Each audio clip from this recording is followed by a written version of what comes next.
الموت لا والد يبقي ولا ولدا.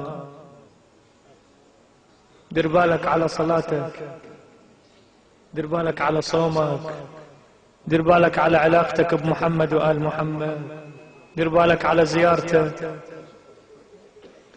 الموت لا والد يبقي، لا والدا يبقي ولا ولدا.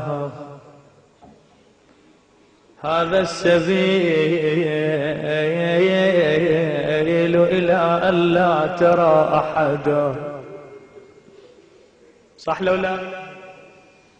أنت ونفسك، أنت وذنوبك، عوف كل شيء هسه، أنت وروحك بعد، عيش هاللحظات، أخذ موعظة. الموت الموت الموت. رايحين بعيد ترى، رايحين زايد، هواي رايحين زايد احنا. إمامك زين العابدين يقول: أرى نفسي تخادعني وأيامي تقاتلني وقد رفت أجنحة الموت فوق رأسي. رايحين زايد ترى، دير بالكم بنادم، دير بالك. الموت لا والدين يبقي ولا ولدا. هذا السبيل إلى أن لا ترى أحدا. هذا النبي ولم يخلد لأمته، لو خلد الله خلقا قبله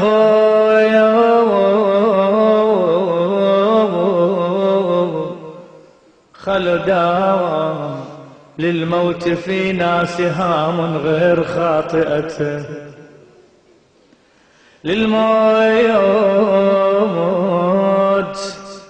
فينا سهام غير خاطئة. من فاته اليوم سهم لم يفته غدا. يا ما باكر يسألونك وتتحاكم، وين قضيت العمر يا ابنه؟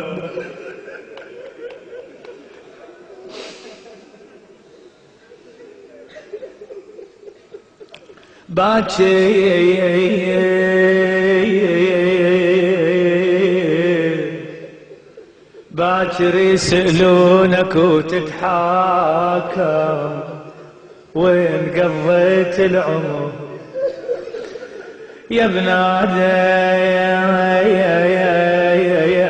يا ابن آدم التفت واسمع الصوت.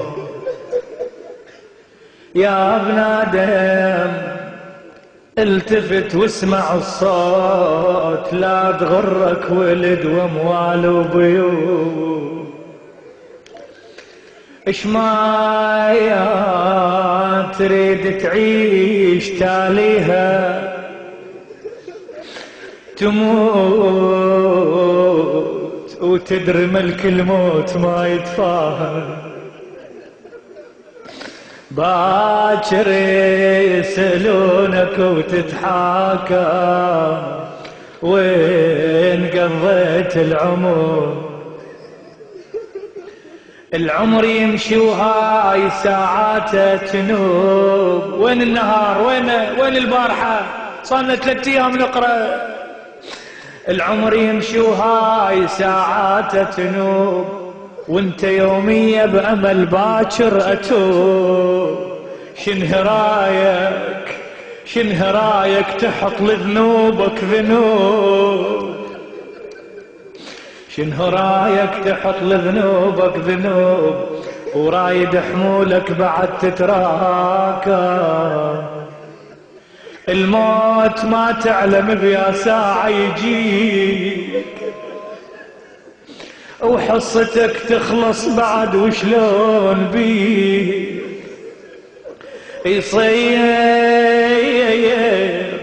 يصير قبرك بيتك وينسد عليه. أولادي ماكو، إخواني ماكو، أهلي ماكو، عشيرتي ماكو، يا ناس يا عالم شديت تعبت اشتغلت ماكو جواب. الموت ما تعلم بيا ساعة يجيك وحصتك تخلص بعد وشلون بيك يصير قبرك بيتك وينسد عليك. علي بن ابي طالب كان بالليل يقول لا من مرض ولا من وجع، يقول من قلة الزاد ووحشة الطريق وبعد السفر. يا ظلمته من تتلايم باكر يسألونك وتتحاكم وين قضيت العمر يا القبر بيت الدود وبوحشته يضيق ولا ولد وياك لا خل لا صديق. يبقى لك بس العمل هو الرفيق. وين العمل؟ شو واحدنا قوة يقعد صلاة الصبح، وين العمل بويا؟ وين العمل؟ مقصرين. القبر بيت الدود وبوحشته يضيق لا ولد وياك لا خل لا صديق. يبقى لك بس العمل هو الرفيق ويده بيدك للقيامة ملازم. تنسأل عن 4 بيوم الحساب، تنسأل عن 4 بيوم الحساب وانت يا ابن آدم ايش عندك من جواب. بالحشر وقفتك يا مرب الأرباب صعبة وانت وياها ما تتوالى. عن شبابك تنسأل أول سؤال بمن بليته يا ابن آدم تعال. كنت تمشي بطاعة الله وبالحلال لو كنت تاخذ أعراض العالم. دير بالكم شبابنا، دير بالكم لا تخدعكم الدنيا ما يفيد. كنت تمشي بطاعة الله وبالحلال لو كنت تاخذ أعراض العالم. باكر يسألونك وتتحاكم وين قضيت العمر. والسؤال الثاني عن مالك منين جبتهن. والسؤال الثاني عن مالك منين بيا وسيلة مجمع ووديته وين. قاسمت بالمال رب العالمين لو ابليس ويا كنت تتقاسم.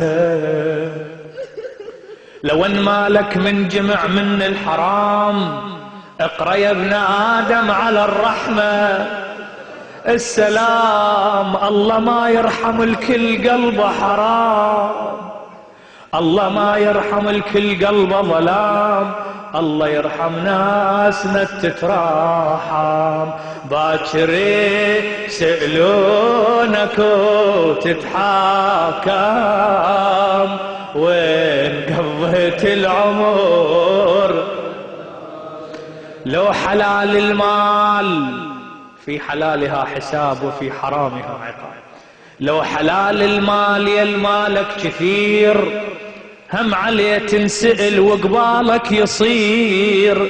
لا يتيم انطيت منه ولا فقير ولا بفعل الخير مالك ساهم.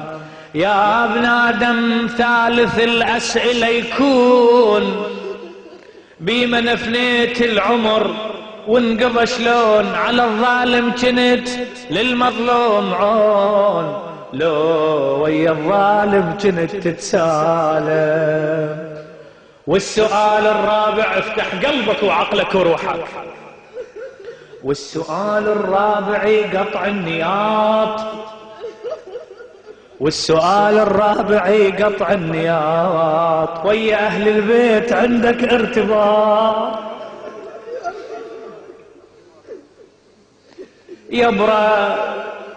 يبرى حبك يا علي الكل العلل.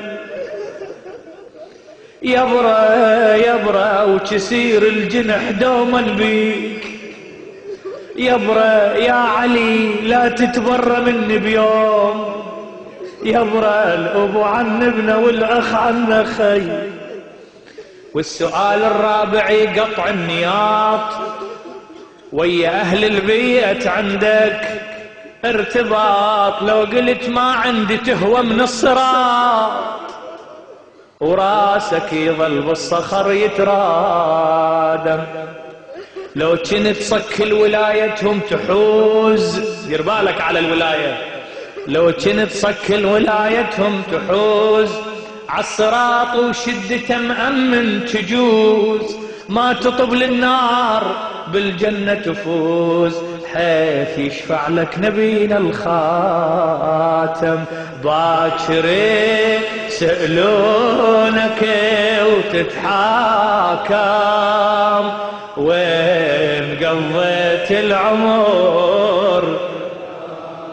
هاي اللي خادم الحسين الشاعر الشيخ وسام الشويلي من الناصرية الرفاعي يقدم نصيحة بآخر بيت شعر. اسمع: وانا اقدم لك نصيحة وارد اقول كونك تريد النجا بساعة الهول على مصاب حسين واسيها البتول. يا حسين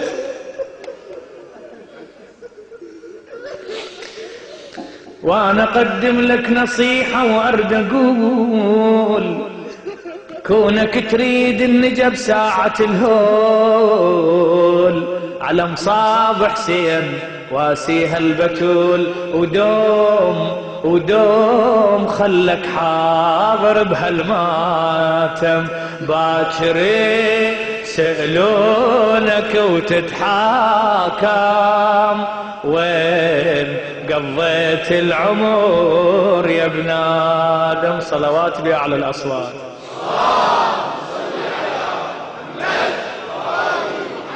شيل ايدك. اللهم ارحم عبرتي واحفظ دمعتي واجعلها ذخرا عندك تنفعني يوم القيامة، يوم لا ينفع مال ولا بنون إلا من أتى الله بقلب. صلوا على محمد وآل محمد.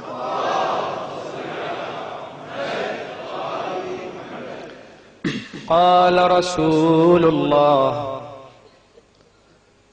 صلى الله عليه وآله وسلم: حسين مني وأنا من حسين، أحب الله من أحب حسين. فكرة أمس باقية في ذهنك أكيدا،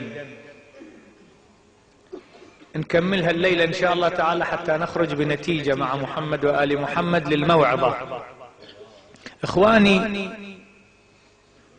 الحاجة للموعظة هي الحاجة للغذاء، كالحاجة للغذاء.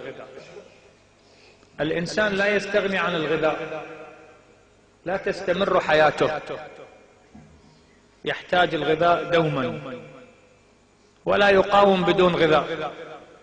حتى قيل في الحكمة عن أهل البيت وردت: لولا الخبز ما عبد الله، لأن الإنسان يستعين به على الحياة. كلوا واشربوا. الحاجة الثانية للموعظة هي حاجة كالدواء، كما الإنسان يحتاج الغذاء يحتاج الدواء، وبالذات عندما يمرض. في يوم من الأيام رسول الله صلى الله عليه وآله في المسجد جالس بين الناس، قال: أيها الناس، إن القلوب تصدأ كما يصدأ الحديد. الحديد يزنجر، القلب شنو؟ هم يزنجر.